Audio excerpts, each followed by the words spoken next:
Hey y'all, welcome back to my channel. It's your girl Carletta back with another video.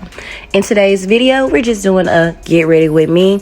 Last Friday, I had an opportunity to speak on a pre-law panel, so I got you guys some footage.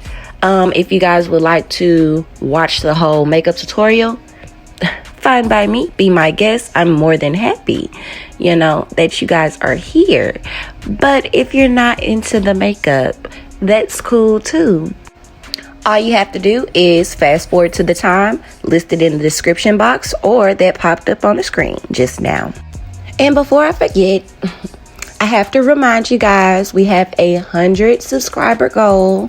So go ahead and subscribe. I don't know what you're waiting for. You've been back here several times, so why not just subscribe already?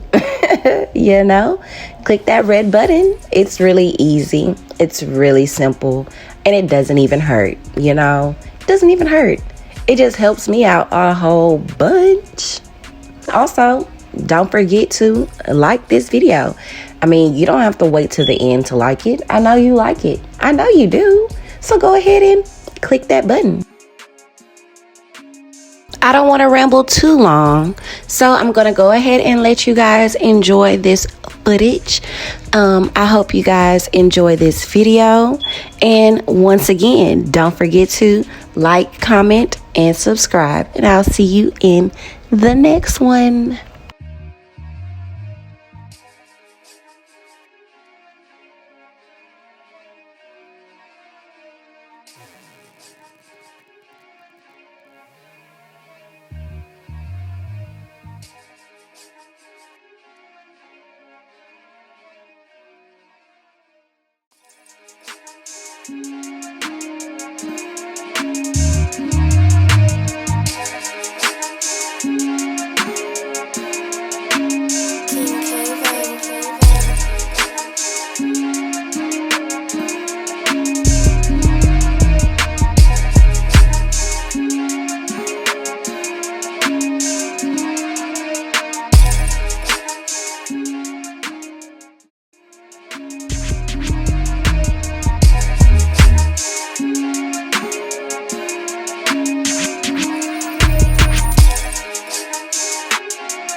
really great question for our current students. It was asked to our previous panel, but I know you all can speak to it.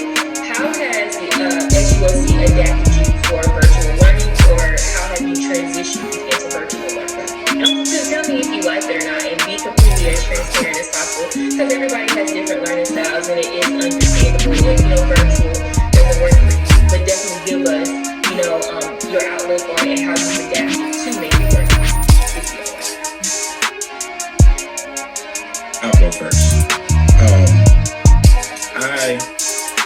I'm a bit seasoned, so a lot of times change is hard, right? But in change, there are some benefits, and because of the fact that we have transitioned to primarily virtual learning, it gives me the opportunity to be in places that I would not normally be able to attend, right? And still be able to interact with my classmates and also my professors. I would say I think Zoom learning has been in some capacities a challenge, because one, you're pretty much in front of the screen for the majority of the learning, and it's really easy to lose yourself in the shuffle, because the professor doesn't necessarily see you on Zoom. They would just not call on you, and it's really easy to not engage in the lesson. And I believe that when you're in person, you're pretty much forced to engage in the lesson, because that professor is looking you in your eye, and they can see if if your eyes are wandering, or if you're moving, are you playing on your computer and things like that. My first semester, I think the first 3 months we were in person. And I was like, I moved from Atlanta to go to school, so I want to be in class and get to school, and everything's great. And then we go to virtual, and I have ADHD, so if you're not looking at me, I'm not paying attention. And Zoom was very hard for me to get the ebbs and flows of how it's supposed to work, because you have to be engaged. And that's one of the things about being in law school. Nobody is holding your hand. I don't think I can word this any better. I pretty much agree with everybody. Being a full-time day student, it's definitely a challenge sitting at the computer all day long, but you have to do it. If you're gonna select to be an online student, you already know you have to be that self-starter. You can't look for mommy and daddy to say, hey, wake up, you have class. No, you need to be up 2 hours before class. I get up pretty much 6:30 every day. My first class isn't until 9. But I'm up, I'm awake, I'm ready to go. Because time is moving. And when you're on Zoom, it's like it's moving 10 times faster. However, the flexibility of, getting up, not having to do all of what I did today, ladies, because in law school, this is not every day. Once you get in it, you're gonna know what I mean by this everyday glam. No. If you want to have makeup done, you need to know, all right, again, I need to be up 6:30. I need to be putting my lashes on, eyeliner, lip gloss, boom, in front of Zoom. And if you're not gonna get dressed, just go ahead and turn your camera off. It's okay, because we're still in professional school, and it is expected of you to dress the part, act the part, be the part, because you want the part eventually. So start now. Thank you, Ms. Brantley. That part that you said about your attire to law school and your appearance, whether it's Zoom or in person, that is actually very real. Not only being a female, we do like to get cute and get dressed up, but for anyone, especially during COVID and just being in quarantine, sometimes it does take people getting dressed just to have a head start to the day, right? To kind of feel a little bit different and feel that motivation and that surge of energy, because now we all do everything in one space, being our home. So kind of going back to what we were talking about with the previous panel about mental health and things like that, just putting the extra time into yourself in the morning before you start your day, whether it's class or work, can really make a difference for how you feel. So what Carletta said, that's very, very real. And another thing too, I kept my hair in a bun the whole first year, y'all. I can't tell y'all how much my hair grew that first year, because nothing was getting done. All of my time went to law school. So maybe if I had taken, more time, woken up about 30 minutes earlier just to focus on me, maybe would have had a different turnout mentally. But nonetheless, very, very real. Thank you all so much. I see we have one question in the chat, so I'm gonna ask that before I go back to my list of questions for them. So this person wants to know, what do breaks, vacation, digressing look like? Basically, do you ever have a regroup moment, or is it always go, go, go? Can I go first, please? OMG. Let me tell y'all, my friends will tell you, I came to law school, I'm like, this is what I came for. I'm focused. I almost had a nervous breakdown for my second semester finals. I didn't have a single break. So I went from the beginning all the way until to April, with no breaks, no me time, nothing, just straight school. And it almost broke me, like literally almost broke me. You can go ahead. Oh, I was just gonna say, just to follow what Mr. Thornton said, like that's something that I stress as well, because like I have a family, so I have a wife and a young son, and when it comes to balancing schoolwork, spending time with my wife, spending time with my son, it's a lot. So like when it comes to me time, like I have to prioritize that, and I believe with law school, like it can be done. You just have to make a schedule, stick to that schedule. So for me, I always say at 10 o'clock, even if I'm done with my readings or not, I'm shutting down. Like I'm at 10 o'clock, I'm shutting down and I'm doing everything for me. That me time is very, very, very, very, very, very important. Like, I was like Mr. DeMario, first semester law school student, trying to do everything, like just zeroed in, focused. Second semester, first year came, I was like, never again. Never again. Because it will burn you out. Like, you guys, your reading is completely different than actually physically working out. You would think going to the gym would be more stress on your body, but honestly, sitting there for hours on hours, reading to comprehend something that was wrote 50 years ago, 100 years ago. Before Christ. Exactly, before Christ. Like, you don't even know what this word means, but it's expected of you to show up to class prepared and ready to answer questions from your professor. And I will say, if you don't understand, that's the perfect time. That's the perfect time to let the world know that you don't understand. Not after the fact, especially on that final, because we haven't gotten to that yet, but it's completely different than preparing to take that final exam in undergrad than in law school. You get one and done. You hit it and quit it. Gone. So you definitely have to schedule in that me time.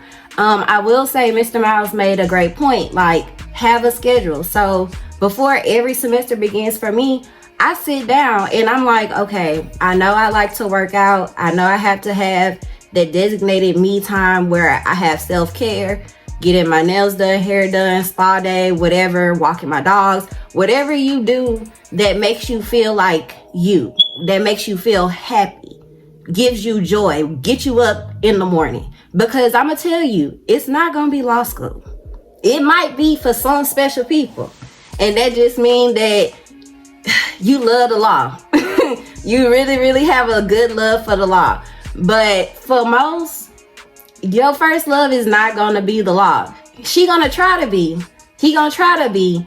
But it's just not. And you have to be okay with that. And one more thing that I don't think any of us talked about, the holidays. Like, the holidays are going to look different for you and for your family. And it's going to take time for them to get used to you being busy. So don't be so hard on yourself, like, oh, I'm not spending time with my parents or my significant other, my best friend, or anything like that. It's just that it's something new that everybody has to get used to, because it's preparing them for the profession you're also getting ready to enter into. So, as a lawyer, holidays aren't going to look like, well, we get a week off for Thanksgiving and we get that 2-3 weeks off for, Christmas and New Year's. No, your Thanksgiving break, you're going to spend studying for finals. Bottom line, like, if you're used to preparing dinner, you can try, but you're going to be stressed out because you're going to be trying to cook and read at the same time. And it's just, I don't want to say it's impossible, but it's just a daunting task. It's going to be a lot to take on, especially for a 1L. So, you know, give yourself that first year to get acclimated to law school. Let your people know now, hey, you already know, I got admitted or I'm applying. School is getting ready to get off of the ground. So, hey, Labor Day, summer break, holidays, Thanksgiving, all of that. This 1 year, I'm not going to be able to do it. Now, I'm going to have to catch up to y'all 2L year, 3L year. Like, this is my first year actually being able to go on vacation this past Christmas with my family. Like, past 3 years, I've been right here in Baton Rouge, sitting down on the computer. There were so many great pieces of advice that were offered just now. And one thing I just kind of want to highlight is that if you paid attention, they were telling you what they did their first year as compared to now being a bit more seasoned. And so if you do kind of want to take heed to their advice, right, and implement these more mindful, conscious ways of approaching law school your first year and classes and preparing for exams and classes and so forth and so on. One thing I just want to highlight is that it's going to take discipline because it's going to be difficult. Just going back to my first year, oftentimes everyone around you was talking about how they stayed up late at night, how they stayed up till 4:30 in the morning, right? How they got here at 6 o'clock in the morning, they were studying in the library. And so to a certain effect, or to a certain extent, you start to feel like that's what you need to do too, kind of like that imposter syndrome. And also too, one thing that Professor Reed spoke to earlier during her session when she said the first person raising their hand in the class and knowing all the words, they're putting on, making it seem as though they've really got it together. And oftentimes that is what your classmates will do as well with regard to how they approach studying and how much time they give to studying. So I love the advice that everybody just offered, and I hope you all are taking notes. I see some pens going, I see heads shaking, and that's great. But one thing I want to bring to your attention is that it's going to be tough to implement, because being in the actual environment, being in the classes with your classmates and the people you're around, you aren't going to hear everybody talking like that, right? And so you may find yourself starting to dwindle from this more mindful practice into a more stressful practice. And that's when you have to stay strong and grounded and rooted. And each of you all can answer this question, but would you recommend a gap year? I mean, if you call 16 years a gap year, yeah, absolutely. Like I said, I was in telecommunications, and for me, that's probably, honestly, the best thing that happened to me was taking that gap year because I needed to really focus and get my mind correct. And I think that it won't do anything but strengthen your focus and determination to completing the goal. I took a 4-year gap year, and I will say during those 4 years of working and working in corporate America, I believe it helped refocus me, like Mr. Sag said, because I when I came into law school, like I came in with the end in mind. Like I came in knowing that I'm going to do everything that I didn't do in undergrad to land a job when I leave here, because that's the end goal. And I don't believe I would have had that same mindset if I would have just came here right after undergrad, because I would have still had that undergrad mentality. And I don't think I would have done as well in undergrad, because I don't think I would have done as well in law school if I would have came directly from undergrad because of that transition. I took 10 years off, and I actually, like I said, I was a flight attendant, and it just became a point where I was like, okay, do I want to peddle peanuts for the rest of my life, or do I want to use my mind? Like, what do I want to do? And I came in so laser focused, and even though I did good in undergrad, I had above a 3.0, which is good in undergrad. I pretty much did what Mr. Miles said. I came to class, I studied at the last minute or whatever like that. But I was so strategic, and I'm like, if I'm going to law school, I have a plan. And that leaves me, the only person that didn't take a break.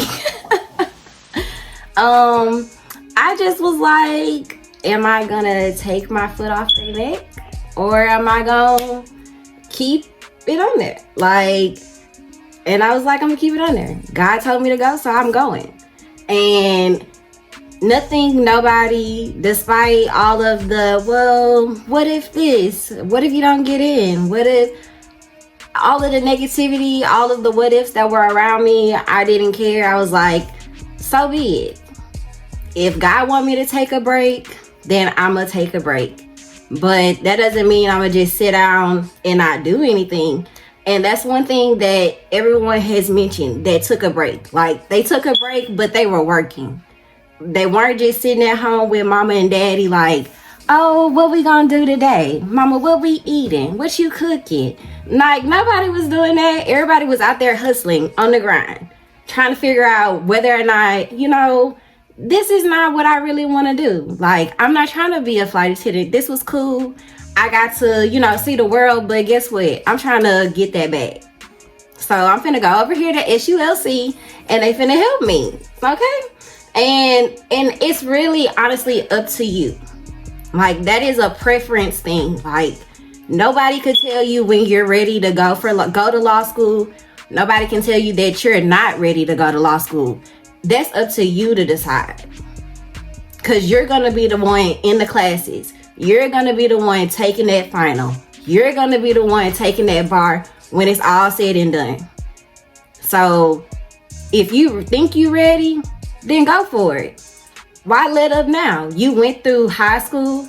You went through undergrad. So what's different? And I know some people who are like, okay, well, I don't think I'm ready for law school. Let me go get my master's. Cool. Do that. Do something to work towards whatever goal you have. Just don't be idle.